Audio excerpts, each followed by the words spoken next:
क्या आपने कभी सोचा है कि अगर आपके सामने कोई अचानक से गिर जाए और उसकी पल्स वीक और अनस्टेबल हो जाए तो आप क्या करेंगे? तो आइए इस चीज़ को मिलकर सीखते हैं कि ऐसी सिचुएशंस में हमें क्या करना चाहिए। क्या आपने कभी बेसिक लाइफ सपोर्ट यानी कि BLS का नाम सुना है?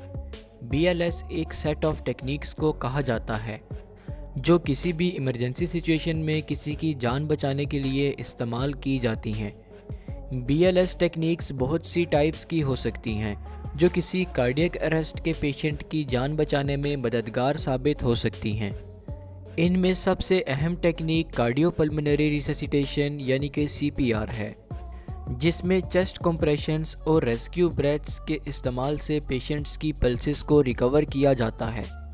CPR टेक्निक के थ्रू बॉडी में ऑक्सीजनेटेड ब्लड की सर्कुलेशन में बेहतरी लाई जा सकती है, जिससे ज़िंदगी बचाने के चांसेस बढ़ जाते हैं।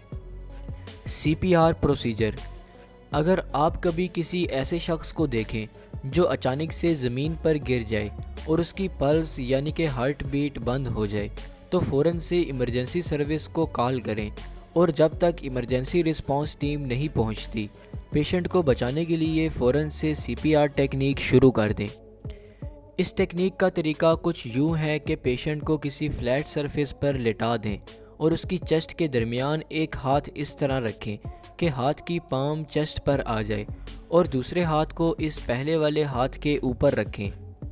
इस तरह तेज़ी से पेशेंट की चेस्ट को कंप्रेस करना यानी कि दबाव डालना शुरू कर दें और तकरीबन 30 कंप्रेशंस के बाद पेशेंट के एयरवेज को ओपन करें और होंठों को बंद करके 2 सांसें दें और हर सांस के दरमियान उसके सीने को देखते रहें।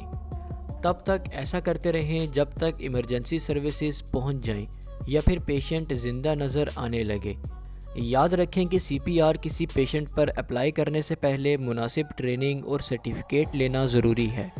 CPR के अलावा एक और अहम टेक्निक ऑटोमेटेड एक्सटर्नल डिफिब्रिलेटर्स यानी कि AED का इस्तेमाल है, जो पेशेंट के दिल को इलेक्ट्रिक शॉक के ज़रिए नॉर्मल करने में मदद कर सकती हैं। ये डिफिब्रिलेटर्स आमतौर पर एयरपोर्ट्स, मॉल्स, पार्क्स और जिम्स वगैरह जैसी पब्लिक प्लेसेस में मौजूद होते हैं और इनको सही तरीके से इस्तेमाल करना बहुत ज़रूरी है। CPR और ऑटोमेटेड एक्सटर्नल डिफिब्रिलेटर्स के अलावा पेशेंट्स को रिकवरी पोजीशन में करना भी BLS टेक्निक्स में शामिल है।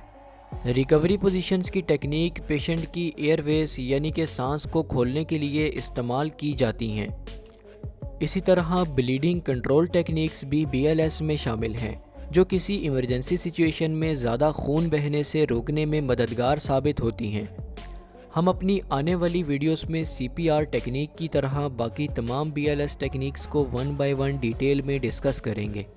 मिलते हैं नेक्स्ट वीडियो में, तब तक के लिए अपना ख्याल रखिएगा। अल्लाह हाफिज़।